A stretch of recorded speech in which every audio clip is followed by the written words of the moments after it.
قلبي دوما يغمرني من فيض ضياء. آيات المولى تدفعني نحو العليا. بسم الله الرحمن الرحيم. الحمد لله والصلاة والسلام على رسول الله وعلى آله وأصحابه أجمعين. دريم حالات، دريم مسألة بسم الله. تلاوت زمن شروع ده. تلك الرسول باندې ولاړیو، نن تلك الرسول نه شروع کوو. سورة بقره ختمیږي او سورة آل عمران شروع کیږي. دې مسلې ته کوم نوم اخلي؟ شروع کېدل د سورات د تلاوت په جریان کې. ابتداء سورات در میان تلاوت. د سورت شروع کېدل خو د تلاوت په منځ کې. تلاوت د شروع ده، د سورت د سپاره سر نه را روانې تو غواړي چې سپاره ختمه کی، په منځ د سپاره کې بل سورت راځي، نو الته بس کوي. الته خو تعوذ نشته، کشته ځکه تعوذ خو تا د سورت په سر کې ویلې ده. تعوذ نشته. الته د یو سورت ختمېدل دي، منځ کې تسمیه ده او د بل سورت شروع کېدل دي. تعوذ ولې نشته؟ ځکه چې تلاوت مخکې نه را روان ده، هلته ویل شوی و چې کوم ځای کې ضروري و.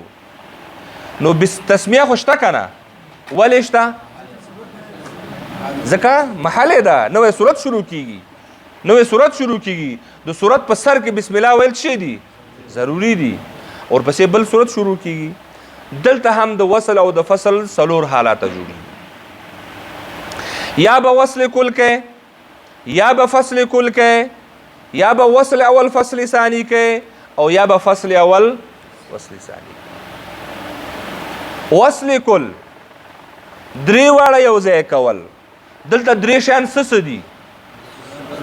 دلته د ختمېدونکي صورت آخري برخه هر یو چې وي، منځ کې تسمیه او شروع کېدونکي سره درې واړه په یو سا سره ویل.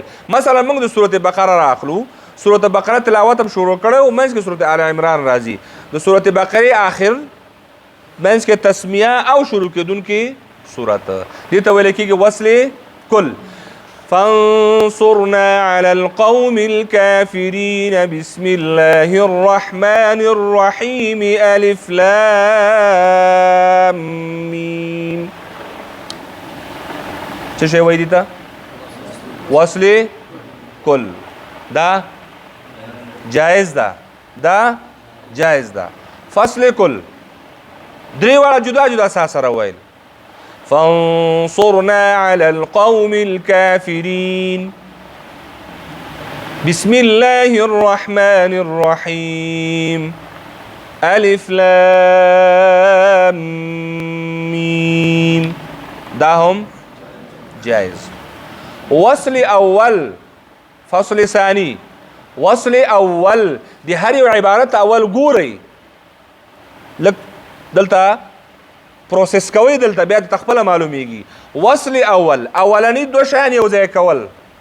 دلته اوس اولنی دو شیان څه شی دي؟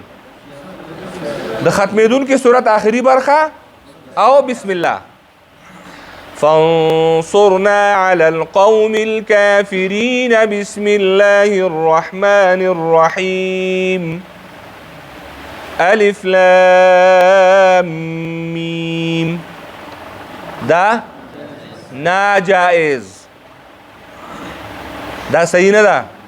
ولې؟ ځکه بسم الله بې ځایه دی ولګوله. د بسم الله محل چیرته ده؟ ابتدا د صورت. تا چیرته ولګوله؟ انتها د صورت سره دی ولګوله، د صورت بیخ سره دی ولګوله. دا ناجایز ده. څلورم حالت څه دي؟ وصل فصل اول، فصل اول، وصل ثانی.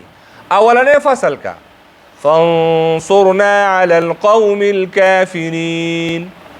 فصل شو کنه؟ آخرنی دعا وصل کا، وصل ثانی. بسم الله الرحمن الرحيم. ألف لام ميم. دا جائز. په دې صورت کې په دې سلورو کې یو حالت پکې ناجایز او درې حالت پکې جایز. صحیح شو؟ اوس انشاءالله واضحه شوله. په اول صورت کې چې کله زموږ تلاوت د صورت د سر نه شروع کېده څلور واړه جایز، که تلاوت د مین د صورت نه شروع کېده دوه جایز او دوه ناجایز، او که په منځ کې بل صورت راته په دغه صورت کې یو ناجایز او درې هغه ناجایز کوم یو ده؟ وصل اول فصل ثانی، یعنی د صورت آخري برخه چې کوم ختمیږي او بسم الله په یو ساس راویل داسې کار به چېرته نه کوئ. دا د ابتدا حالتونه دي. دو حالتونه بیا خاص دي سورت توبې پورې. سورت توبې نه که ته تلاوت شروع کوې هغه هوبهو هغه څلور احکام داسې دي لکه د صورت د مین نه چې تلاوت شروع کوې. هغلته اختلافي مسله موږ خپله بیان کړې وه چې هلته به بسم الله لیکل شوی هم نه ده، هلته نه به وایې، او که چا وویلې نو د کفر قضیه پکې نه ده. ودې وایي اول خو دې نه وایي، او که څوک یې وایي نو دغه اصولو په رڼا کې به بیا وایي. حد اقل چې ده مقه دو قانونه پکې دلته هم وصل کل به پکې نه کوي، یا به فصل کل کوي او یا به فصل اول وصل ثانی. دا به کوي نه کنه؟ نه به کوي. وصل اول فصل ثانی. صحیح شو؟ دا اصول به پکې مراعات وي. او که چیرې د صورت انفال ختمیږي او توبه شروع کیږي هلته به درې حالته جوړیږي، یا وصل کل یا فصل کل او یا سکته. وصل کل هم جایز، فصل کل هم جایز او سکته هم جایز. ان الله بكل شيء عليم. خود مریم تازه کوتا براءة من الله. وصل کل ده هذا فصل کل ده، فصل کل ده. إن الله بكل شيء عليم براءة من الله. دا وصل کل ده. د وصل کل په صورت کې بیا تاسو تنوین قانون عملی کوئ، ځکه علیمون باندې تنوین ده او د تنوین نه وروسته با راغلی، هر کله چې نون ساکن او د تنوین نه وروسته با راشي هلته څه کېږي؟ خوب کېږي. هر کله چې د نون ساکن او د تنوین نه وروسته با راشي هلته به اقلاب کېږي، هلته به اقلاب کوي بیا. علیم براءة من الله. صحیح شو؟ دا او بل چیرې دریم سکته. سکته څه ته وایي؟ आवाज قطع او سا جاری ساتلو سره ان الله بكل شيء عليم براءة من الله. درې واړه جایز. نو دا د تعوذ او د تسمیه تفصیلو او د حاشیه تاسو وګورئ. دا لاندې چې کتاب څه لیکلي دي که نه دا بیا تاسو وګورئ. بیا که چېرته نوی ټکی هم پکې پیدا که بیا سبا دلته سوال مطرح کوئ. دا ګورئ دا حتما ګورئ. دا همدې دپاره مې راوړی دا تاسو وګورئ. کېدای شي چې کوم ټکی پکې ته پیدا کړي ستا ذهن پې کار ونه کړي دلته مطرح کړه چې دغلته یو شی جمله راغلی ده او زه پې نه پوهېږم. دا به وګورئ او د هغې نه وروسته چې کوم ځای کې هلته کرښه پې کش کړه سبا دلته مطرح کړه چې د دغه مطلب څه شی ده.